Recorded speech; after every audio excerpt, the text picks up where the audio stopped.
Hello everybody. Do you know what I love doing? Recording a whole video without the microphone on. Great success. Virtual Tour de France. Virtual Tour de Bourg. Let's get on with the breakdown and analysis of stages 1 and 2 of the Virtual Tour de France. Hoosh. This video is brought to you by our partners over at Wahoo. If you're interested in any brand new Wahoo products, make sure you check out the link down below. Follow it. Order anything you want off there. It's going to cost you full price, but you'll be helping the channel out no end. So, Virtual Tour de France stages 1 and 2 got underway over the weekend. Leave your comments down below straight away. 1, did you watch it? 2, did you enjoy it?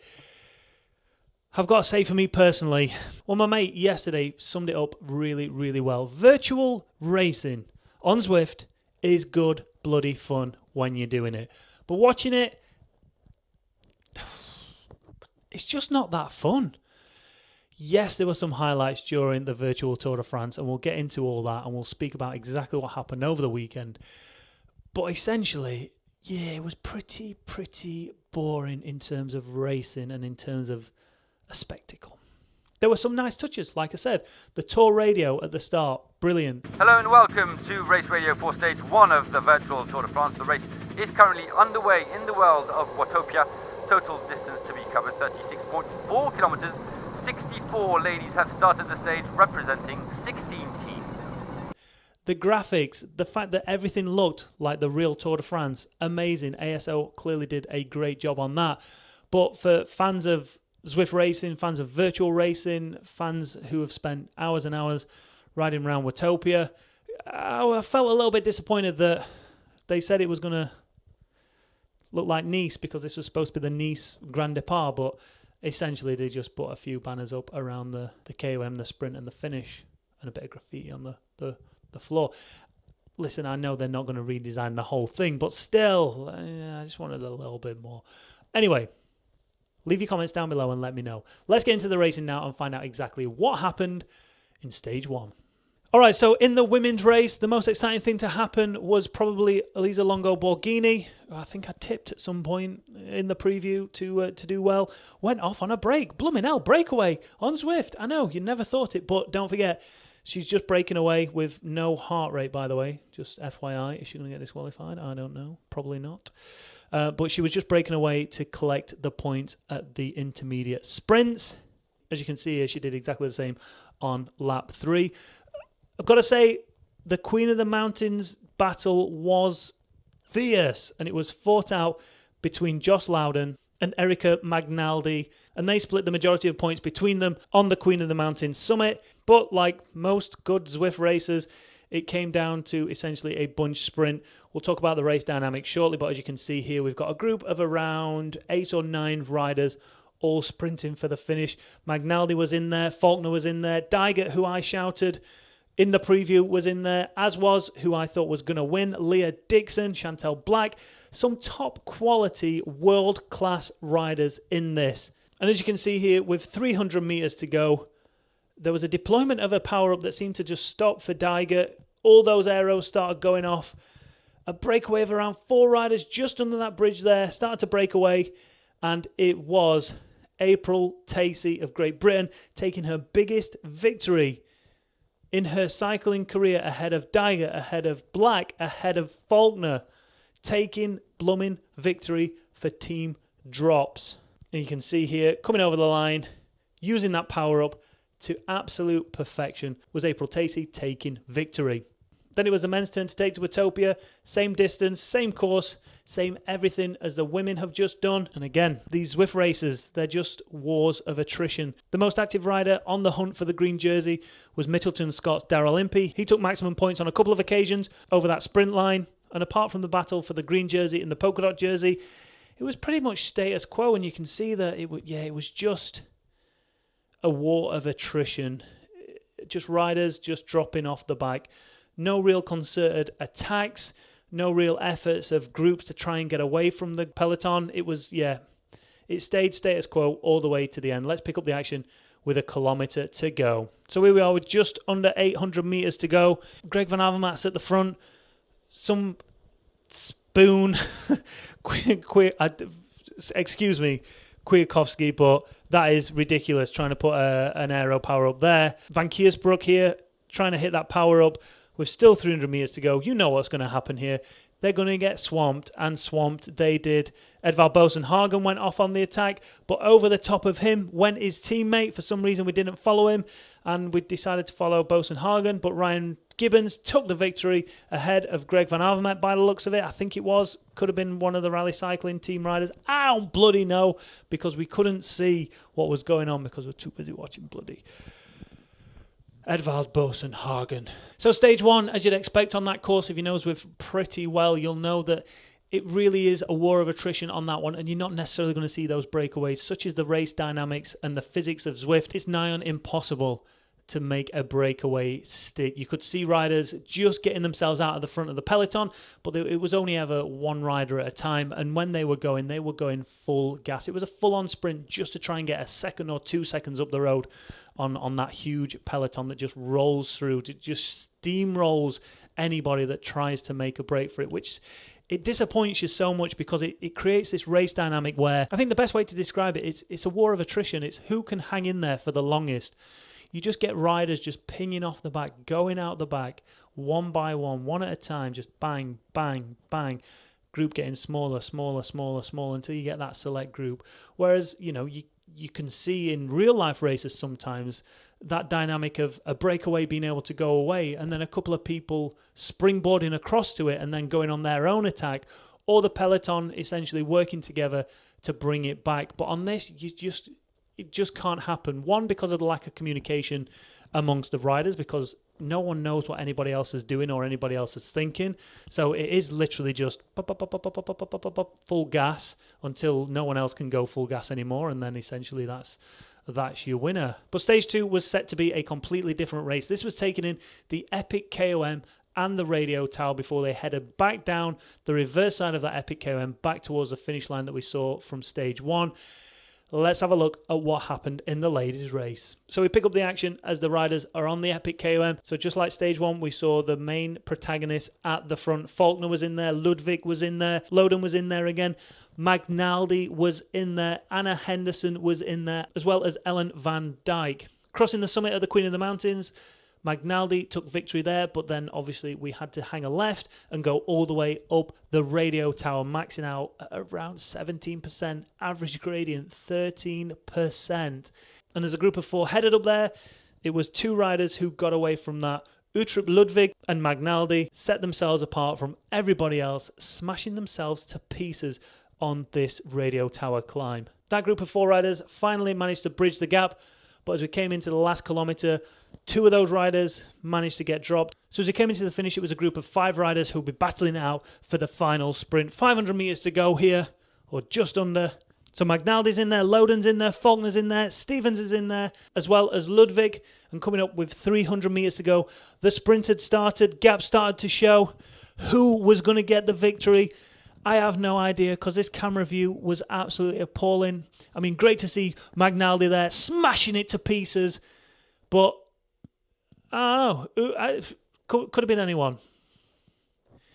Could have been anyone. Looked like Stevens, though. I know it was Stevens. So she took the victory, but my point being that the pixelation on that picture was terrible and that view was rubbish, so you couldn't actually see who took the victory. And here's the replay as they come into the finish, slightly different camera view, and you can see here that three of them have all hit an aero. We didn't see any of that in the live feed for some reason. Strange, but there you can see Stevens from Tibco Silicon Valley Bank took the victory.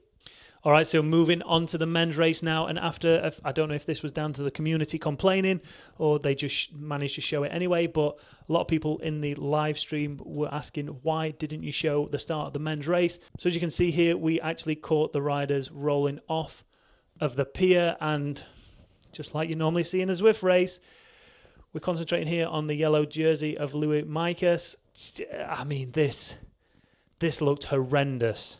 Anybody that's racing on a Zwift race comes to expect a really hard start, but you've got to imagine how hard this start is. Because look at that. Before the peloton is even off the wooden boards of the pier, look how far that peloton has stretched. There's riders already getting dropped And this stage being such a mountainous stage, if you weren't in that top, I'd say 20 or 30 there, your race is already over and you've not even taken the left-hand turn onto Ocean Boulevard yet. I dread to think what kind of power these boys were putting out here at the start of this race, but as you can see, it just absolutely obliterated the peloton. A group of around 40 or 50 finally made it onto the foothills of the epic KOM, and one of those riders actually was Mathieu van der Poel. He eventually got dropped on the climb, but he was up there. He was giving it a good go. But once they got up to the really high parts of this climb, Geraint Thomas put in a bit of an attack. I think he was there to try and soften up everybody, ready for Theo to try and take victory. I did shout that Theo was going to take the victory here. Was I right? Was I wrong? Well, you probably watched it, so you know I was wrong. But he was right up there all the way to the end. So it wasn't until really the final couple of 100 metres of that King of the Mountains summit that we started to really see cracks appear in that big group of riders. A group of 6 riders started to go up the road, knowing that the radio tower was coming, knowing that this climb was about to get a hell of a lot harder. It was Michael Woods who set the pace, 430 watts. Whew, no heart rate monitor though. Zada, what have you got to say about this? No heart rate, and there was virtually no heart rate for the majority of men within that men's peloton for some reason. But you can see there, in second place, Theo Gegenhardt climbing like an absolute goat. Freddie Ovett was in there, Martin was in there, Magnon and Nicolas Ide, as well as Ciccone and Louis Mikas, just losing connection on that radio tower. On the descent, it was a group of around 4 riders who had about 8 to 10 seconds on the group behind, and again, in the real world, they could potentially have worked a little bit harder together had they been able to communicate with each other and actually stay away from that group indefinitely, or at least for a little bit longer than they actually did. And as you can see, with 4.3 kilometers to go, that group was caught, and it was around a group of 20 riders heading into the finish. I say 20, it's actually about 14 really, isn't it? So then into the final 500 meters we go.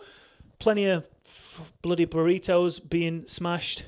Paddy Bevin tried to escape from the front of the group, but that was never going to work without a power-up. It came down to around 300 metres. Everybody started closing him up. Freddie Ovett was in there. Michael Woods was in there. Julien Bernard was in there. And as it came down, you couldn't really see what was going on once again because of the bad camera work.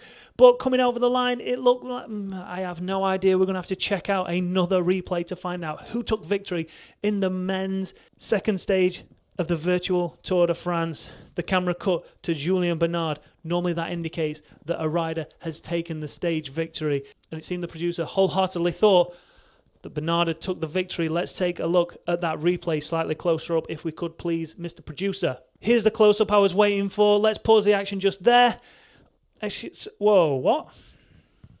Now forgive me for being a little bit pessimistic about this victory of Julien Bernard, but clearly, as you can see there, he barely made it into second place, if at all. It looked like Michael Woods beat him into second place, but he clearly didn't bloody win that from that camera angle, did he? Freddie Ovett clearly won that. It wasn't like it was a photo finish of any description right there.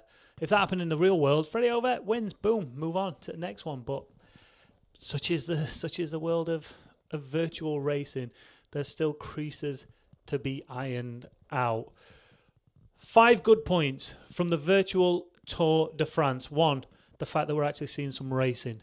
2, the graphics and overlays by the ASO. I think that really added to it. It gave it an air of authenticity, and it really felt like it was part of the Tour de France. 3,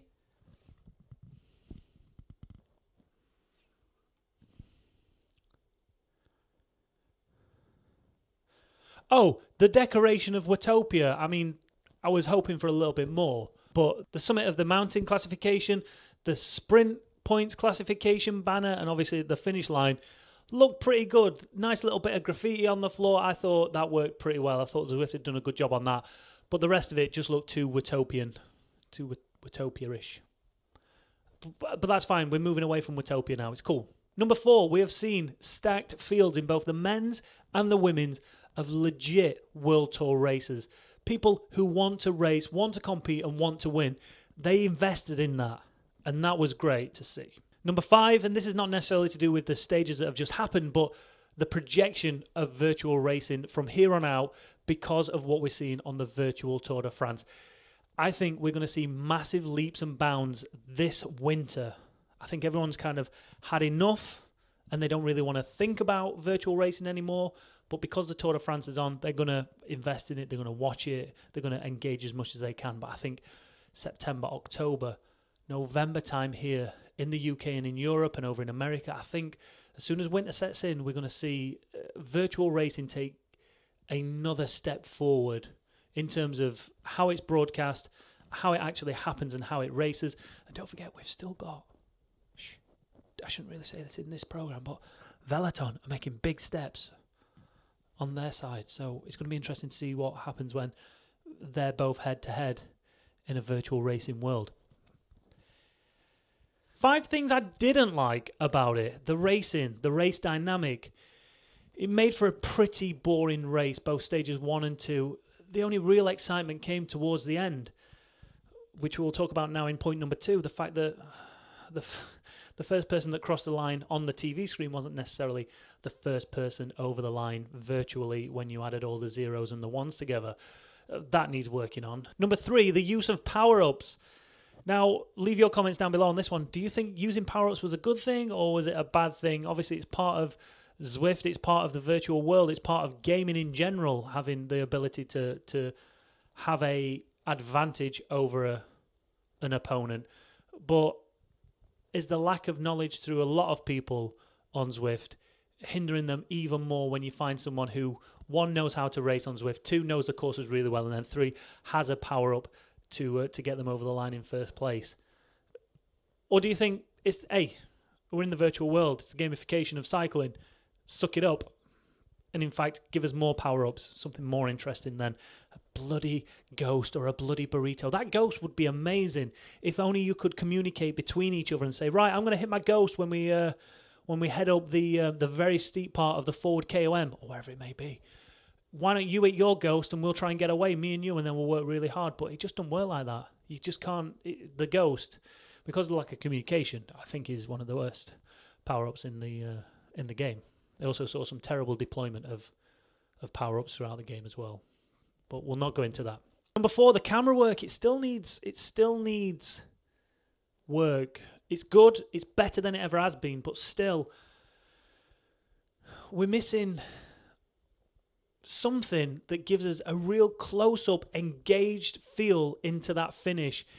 You need to show where the finish line is. You need to show the bunch that are going for the sprint, and also not get caught on a specific rider who's getting shelled out the back, like we saw on stage 1 with Edvald Boasson Hagen. It was someone else who was taking the lead. Now, how hard can it be? Look, Zwift have put together God knows how many miles of road. They can do amazing things, those developers. How have they not developed a fan view that just picks up on the rider that's in first place?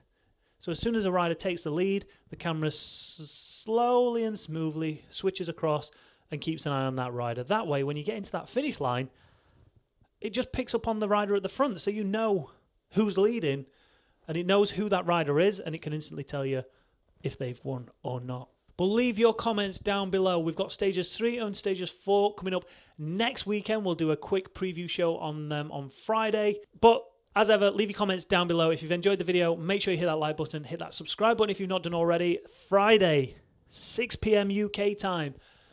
I'm back, baby. Streams are coming. Yes. If you want to be part of that Zwift ride that I'm taking part in, it's just a social ride. Link is down in the description. Go and sign up if you just want to watch the stream and get involved in the chat, then please do so. It's been time since I've put a stream out, so really looking forward to doing that on Friday, 6 p.m. UK time, I think. Until then, hey, shit.